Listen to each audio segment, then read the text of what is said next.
The going forth of Mahinda and Sanghamitta.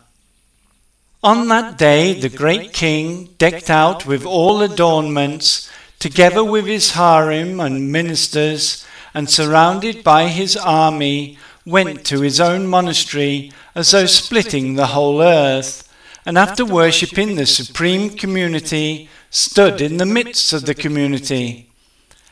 In that assembly there were 800 million monks, and of them 100,000 were strivers who had destroyed the pollutants. There were also 90,000 nuns in that place, and at that time 1,000 nuns had destroyed the pollutants. Those who had destroyed the pollutants performed the miracle called opening the world, for the purpose of instilling confidence in King Dhammashoka. Previously, because of his wicked deeds, he was known as Violent Ashoka, and later, because of his meritorious deeds, he was known as Righteous Ashoka. He looked at the Rose Apple Island, which is surrounded on all sides by the ocean, and all the monasteries decorated with many offerings, and having seen that, he was very satisfied.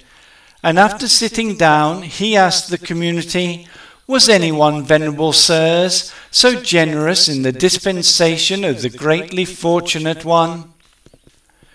The elder Moggaliputta answered the king's question.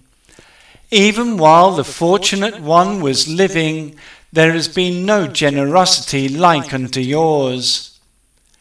Hearing that statement, the king was very satisfied and asked him, "Is there anyone who inherits the awakened one's dispensation who is like unto me?"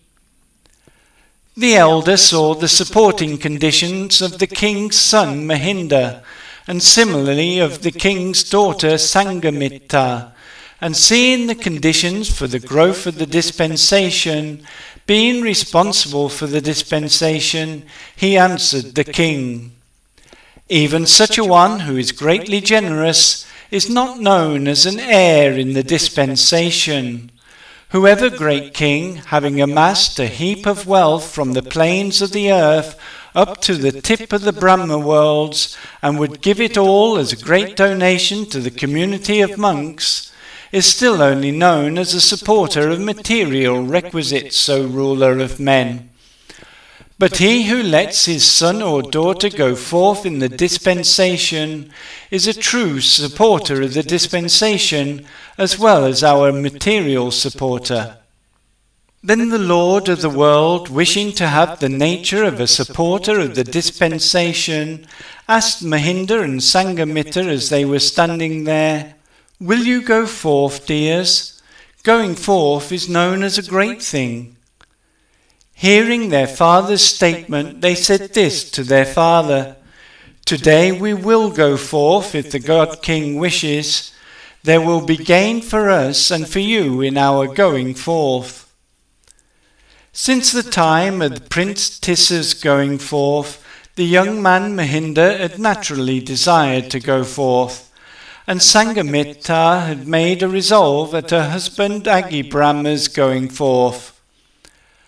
Although the Lord of the earth desired to give the vice-sovereignty to Mahinda, even more than that, he was pleased with his going forth.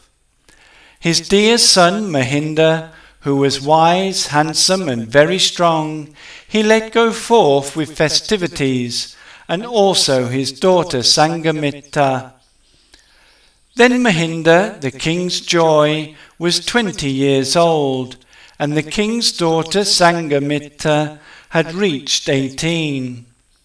On the same day he had the going forth and higher ordination, and on that very day she had the going forth and the placing in training.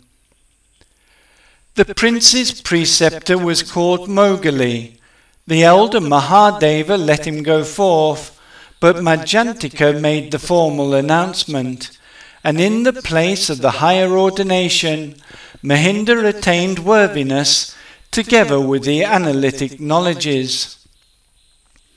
Sanghamitta's preceptor was the well-known nun Dhammapala, her teacher Ayapala, and in time she also became pollutant-free.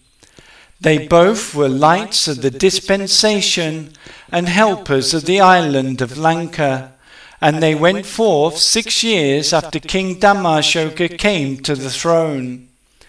The great Mahinda, who brought faith to the island, in his 3rd year learned the 3 baskets in the presence of his preceptor. The nun, a crescent moon, the monk Mahinda, the sun, younger sister and brother, these 2 were lights of the awakened one's dispensation.